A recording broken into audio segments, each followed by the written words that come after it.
Normally dry रहती है और एक ड्राई स्किन पे बाकायदा एक टेक्सचर होता है, फुटपड़ियाँ सी बाकायदा एक लेयर होती है ड्राइनेस की, ठीक है, हाथों से रिमूव हो रही होती है।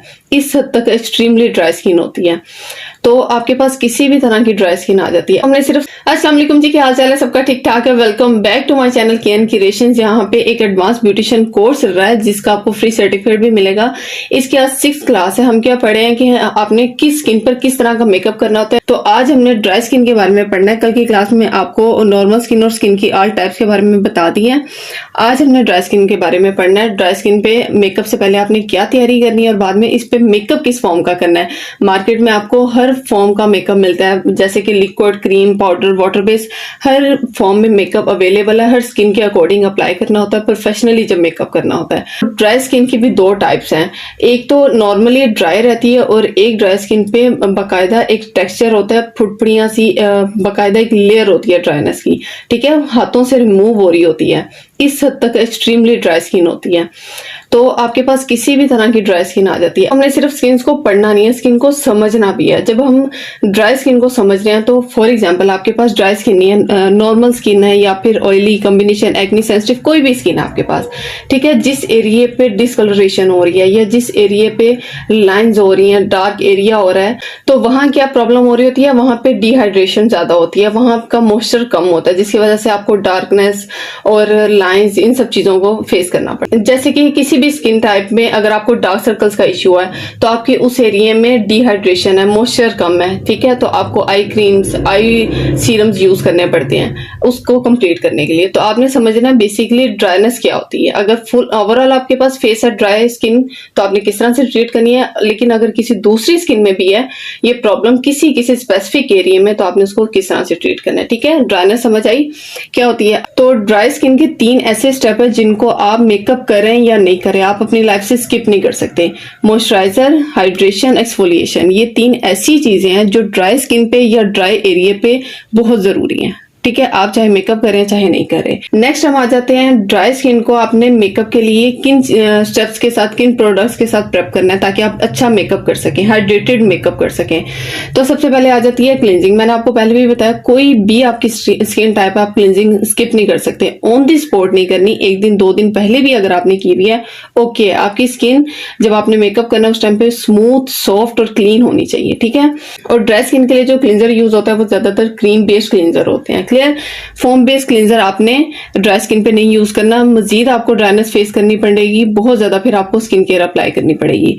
उसके बाद नेक्स्ट हमारा आ जाता है एक्सफोलिएशन। एक्सफोलिएट करना है। मैंने आपको ऊपर जो 3 स्टेप बताए जो आप स्किप नहीं कर सकते उसमें भी एक्सफोलिएशन है। क्यों? ये वो स्किन है जिसपे 1 दिन बाद 2 दिन बाद हर हाल में एक टेक्सचर आ जाता है, ड्राइनेस के पैचेस बन रहे होते हैं।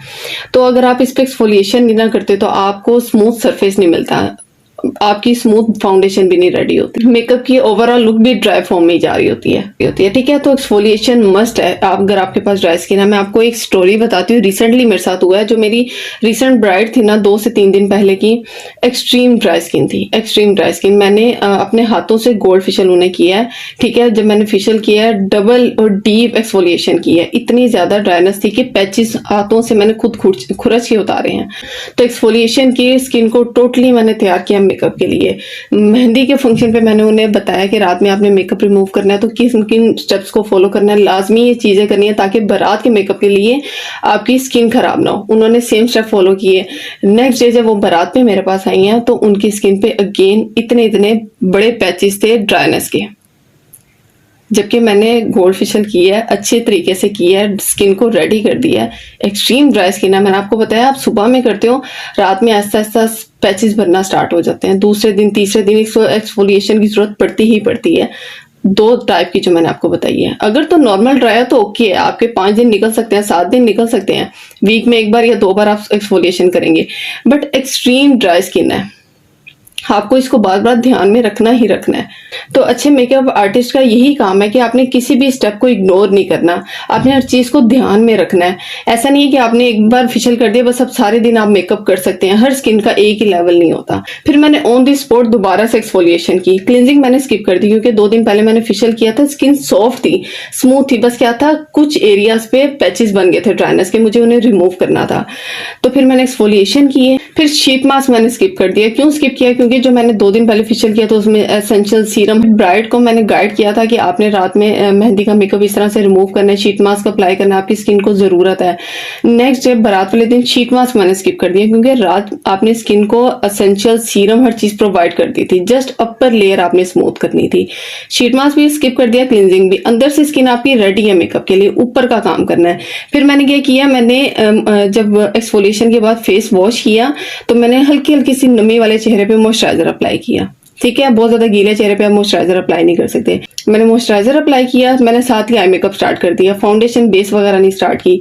ठीक है, जब तक मैं आई मेकअप करी बीच में मैंने 2 से 3 बार थोड़े थोड़े टाइम बाद मॉइस्चराइजर अप्लाई किया। उससे क्या हो रहा था, स्किन स्मूथ होती जा रही थी, सॉफ्ट होती जा रही थी। ठीक है, दोबारा से मेकअप के लिए रेडी होती जा रही थी। तो मैंने अपना माइंड सेट कर लिया था कि मैंने इस स्किन पे, इस ब्राइड पे और ड्यूई मेकअप ही करना है, क्योंकि नॉर्मली ये अपनी स्किन को ड्राई और डलनेस में देखती हैं। तो मैं जब इस पे ग्लॉसी और ड्यूई मेकअप करूंगी तो इन्हें अट्रैक्ट करेगा, ये सेटिस्फाइड होंगी, सभी को अट्रैक्ट करेगा। ठीक है, तो इस मेहनत का मुझे कमेंट का मिला कि ये ब्राइड रेडी थी। ठीक है, ये बैठी हुई थी कि मेरी एक रिलेटिव आई है, उन्होंने देखा, ओके चली गई। मुझे नेक्स्ट डे कह रही है कि वो हल्की उम्र की लड़की थी ना, तभी उसकी बेबी स्किन थी और नेचुरली उसकी बेस लग रही थी कि ग्लो कर रही है, बड़ी प्यारी उसकी स्किन थी। अब उस स्किन के नीचे क्या क्या प्रॉब्लम फेस करनी पड़ी है, या मैं जानती हूँ या वो ब्राइड जानती है। ठीक है, तो 50% मैंने मेहनत की, 50% ब्राइड ने खुद मेहनत की। जो भी स्टेप्स उन्हें मैंने बताया कि आपने मेहंदी के मेकअप के बाद ऑयल क्लींजिंग, शीट मास्क, या जो भी उनकी स्किन की रिक्वायरमेंट थी मैंने उन्हें बताई, उन्होंने की। तो मुझे इतनी ज्यादा एक्सट्रीम स्किन भी थी, तो मैंने जस्ट एक्सफोलिएशन की, मॉइस्चराइजर की, और वो मेकअप के लिए रेडी हो गई। तो बिल्कुल इसी तरह से आपने भी हर स्किन को समझना है, अपने क्लाइंट के साथ अच्छा कनेक्शन रखना है, आप उससे बात करें, उसे समझाएं, वो स्टेप्स को फॉलो करें, आपका काम भी आसान होता है और उनकी भी लाइफ टाइम की मेमोरी होके रहती है। क्लियर। अब आ जाते हैं मेकअप। ड्राई स्किन पे मेकअप की कौन सी फॉर्म अप्लाई होती है, लिक्विड या क्रीम। ठीक है, क्योंकि बहुत ज्यादा ड्राई स्किन है तो आप क्या करते हैं, लिक्विड और क्रीम में ज्यादा काम करते हैं। ठीक है, यहाँ पे मैंने स्ट्रोक क्रीम लिखी हुई है। नेचुरली स्किन पे शाइन नहीं होती, ग्लो नहीं होती, तो स्ट्रोक क्रीम आप यूज कर सकते हैं स्किन पे ग्लो के लिए, ड्यूई लुक के लिए, एक शीन के लिए, एक फ्लॉलेस फिनिश के लिए। ठीक है, आप स्ट्रोक क्रीम इस फेस पे, इस स्किन पे अप्लाई कर सकते हैं। इस स्किन पे भी आप मेकअप का वो मेथड अप्लाई कर सकते हैं जिसका हमने निकनेम रखा हुआ है टू डू या ट्वाइस मेकअप। ठीक है, अगर आपको फुल कवरेज मेकअप चाहिए तो आप लिक्विड प्लस स्टिक के साथ काम करेंगे। लिक्विड क्रीम नहीं, आप स्टिक ऐड कर सकते हैं। स्टिक थोड़ी सी ड्राइनेस फॉर्म में चली जाती है, लेकिन जब आप उसको लिक्विड के साथ ऐड करते हैं तो बैलेंस हो जाता है। आपने पहले भी अपनी स्किन को हाइड्रेशन और मॉइस्चर दिया है, उसके बाद अगर कुछ हार्ड अप्लाई करते हैं तो वो जो आपने नेचुरली ओवरलोडेड किया है मॉइस्चराइजर या सीरम या एसेंस वगैरह अपनी ड्राई स्किन में, तो वो आपकी बेस को ओके करते हैं, आपकी बेस को सेट कर लेते हैं अपनी स्किन के साथ। ठीक है, उस बेस को प्रोवाइड करते हैं। तो आप ये काम भी स्किन के साथ कर सकते हैं। और एक और बात मैं आपको बताती हूँ, जो एक्सट्रीम ड्राई स्किन की ब्राइड थी ना मेरे पास, मैंने उन पर वाटर बेस्ड मेकअप भी किया काफी हद तक, ट्रिक्स लगाकर मुझे लॉन्ग लास्टिंग भी करना था, जबकि ड्राई स्किन पे वाटर बेस्ड ऑपोजिट जाता है। ठीक है, पहले ही ड्राइनेस है, जब आप वाटर बेस्ड काम करते हैं तो और ज्यादा ड्राइनेस की तरफ चला जाता है। बट मैंने किया है, ट्रिक्स लगाई हैं और रिजल्ट सामने थे। ठीक है, तो वो क्या ट्रिक्स थी, आपने भी उस तरह से काम करना है। तो आपने किसी भी कोर्स को स्किप नहीं करना है। या ब्राइडल कोर्स में इस टॉपिक को कवर करेंगे, या फिर बेस या फाउंडेशन का, जो हम हर स्किन के हिसाब से बेस और फाउंडेशन पे काम करेंगे या ब्राइडल पे करेंगे, तो उसमें मैं आपको ये वाली ट्रिक्स भी बताऊंगी।